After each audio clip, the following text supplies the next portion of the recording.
América Latina es lo más complejo de la historia universal. Digo, ¿qué tal es historia?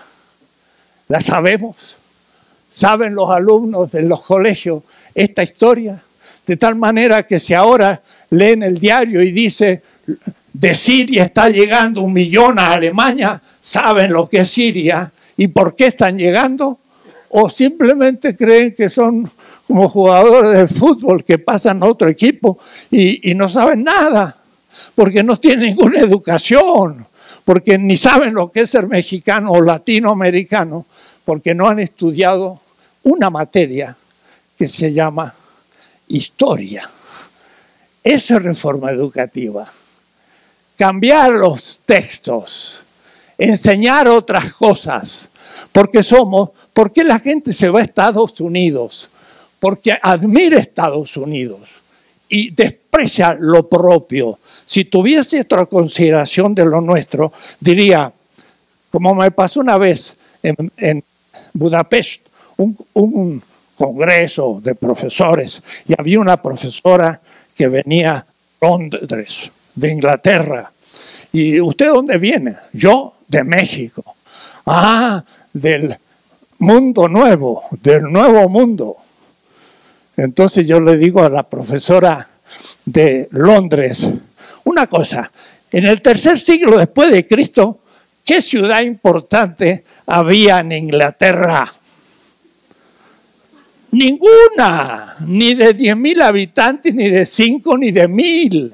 Estaban los ingleses con sus dólmenes y menires. Estaban en el 3er siglo muy mal.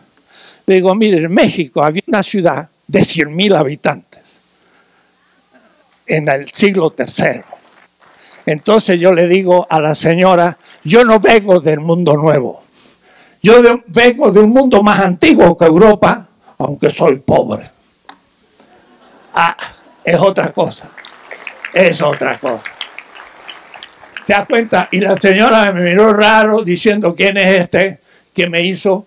Pues claro, hay que tener dignidad de lo propio. Pero para eso hay que saber lo que es sí mismo.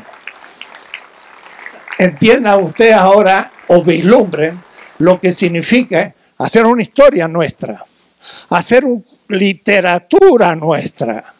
Tenemos grandes autores, mexicanos y latinoamericanos. Hay que también tomar los García Márquez, no solamente nuestros grandes Octavio Paz u otros, o Carlos Fuentes. Hay que tomar otros grandes escritores.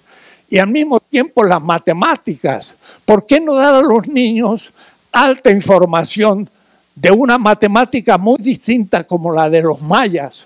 No tenía el 10 sino el 20, pero que la sabía manejar muy bien, de tal manera que el niño le entrase entusiasmo por darse cuenta que hay distintos tipos de matemática, y en México se había desarrollado extraordinariamente un tipo de matemática, no con 10 números, de paso le llamamos números arábigos, no romanos.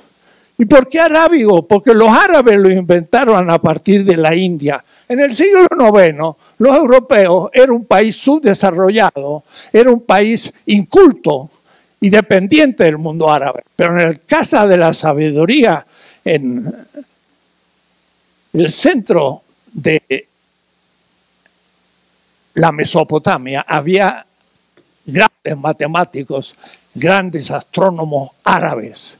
Ellos sabían que el Sol era el centro de la Tierra, mucho antes que Ptolomeo y que Galileo. Los chinos descubrieron en el siglo II el acero, en el VI el papel, en el VIII la imprenta. En el siglo IX imprimían papel moneda. Y cuando llegó un europeo atrasado a China, Marco Polo, no supo explicar cómo pagaban, porque dicen, pagan con una especie de era papel, y eso vale por dinero. Y entonces era el siglo IX, No imprimían los chinos estampitas, sino dinero y además libros y de tecnología. La revolución industrial empezó en la región de Shanghái un siglo antes que en Inglaterra. La revolución industrial, hoy lo sabemos por los grandes, quiere decir que la China apenas se durmió una siesta en 1800 y se despertó hace poco y ¡yum!, ya está superando a Estados Unidos. No es un milagro, siempre estuvo más avanzada. Durante un milenio la China estuvo mucho más avanzada que Europa y aún que el mundo árabe.